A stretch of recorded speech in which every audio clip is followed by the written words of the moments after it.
আজকে আমি ভীষণ ইয়াম্মি আর টেস্টি ডিমের রেজালার একটা রেসিপি তোমাদের সাথে শেয়ার করব। চলো লেটস স্টার্ট। ফার্স্টেই আমি এখানে 7টা ডিম নিয়েছি, সেগুলোকে একটু কেটে নুন মাখিয়ে রেখে দেব। তারপরে একটা প্যানে 3 টেবিল চামচ তেল দিয়ে ডিমগুলোকে ভালো করে ভেজে নেব। ডিমগুলোকে গোল্ডেন হওয়া অবধি আমরা ভেজে নেব, যেমন ভিডিওতে আমি দেখিয়েছি ঠিক সেরকম। তারপরে ওই সেম তেলেই একটা লম্বা লম্বা করে কাটা পেঁয়াজ আমরা ভেজে নেব। এই পেঁয়াজটা বেরেস্তার জন্য ভাজা হচ্ছে, তার জন্যে এটাকে পুরো ব্রাউন হয়ে আসা অবধি আমাদের ভাজতে হবে, যেমনটা আমি আমার ভিডিওতে দেখিয়েছি।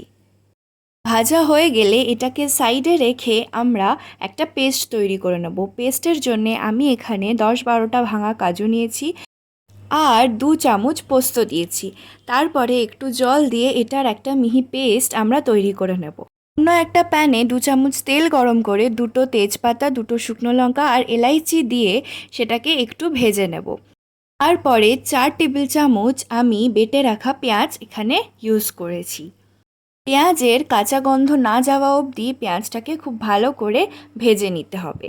কালারটা একটু চেঞ্জ হয়ে আসলে আমরা এখানে 1 টেবিল চামচ আদা বাটা আর 2 টেবিল চামচ রসুন বাটা দিয়েছি। তারপরে এটাকেও খুব ভালো করে নেড়েচেড়ে আমাদের ভেজে নিতে হবে। 5 মিনিট মতন এটাকে কষানোর পরে যখন রঙটা একটু বদলে যাবে, তখন আমরা এখানে 4 টেবিল চামচ দই দিয়ে দেব। দইটা ইউজ করার আগে আমি খুব ভালো করে ফেটিয়ে নিয়েছিলাম।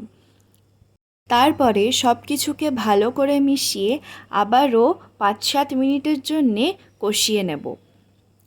কষানো হয়ে গেলে আমাদের আগের থেকে রেডি করে রাখা কাজু পোস্তর পেস্টটা এখানে অ্যাড করে দিচ্ছি।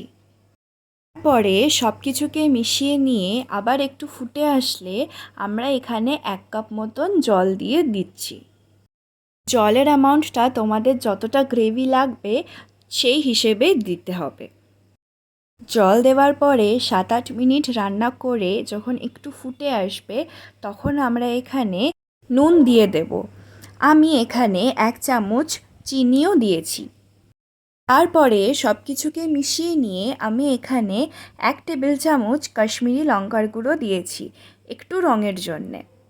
তারপরে 5-7 মিনিট রান্না করার পর যখন ভালো করে ফুটে আসবে, তখন আমরা ডিমগুলোকে দিয়ে দেব। ডিমগুলো দেওয়ার পরেও ভালো করে একবার মিক্স করে নিতে হবে আর আরেকটা বয়েল আসা অবধি আমাদের রান্নাটা করতে হবে। তারপরে আমরা এখানে 1/2 টেবিল চামচ ঘি অ্যাড করেছি। ঘিয়ের অ্যামাউন্টটা নিজেদের ইচ্ছে মতন কম বেশি করা যেতে পারে। আর তারপরে আমি কেওড়ার জল দিয়েছিলাম 1 টেবিল চামচ। তারপরে আবারও ভালো করে 5 মিনিটের জন্য ফুটিয়ে নিয়ে সার্ভ করে দিচ্ছি। তারপরে আগের থেকে ভেজে রাখা পেঁয়াজগুলো আমরা উপর থেকে গার্নিশ করে দিলাম। রেসিপিটা বাড়িতে অবশ্যই ট্রাই করো আর কেমন লাগলো জানিও। আরও এরকম ভিডিও দেখার জন্যে আমার চ্যানেলটা সাবস্ক্রাইব করতে ভুলো না। দেখা হচ্ছে নেক্সট ভিডিওতে। টাটা।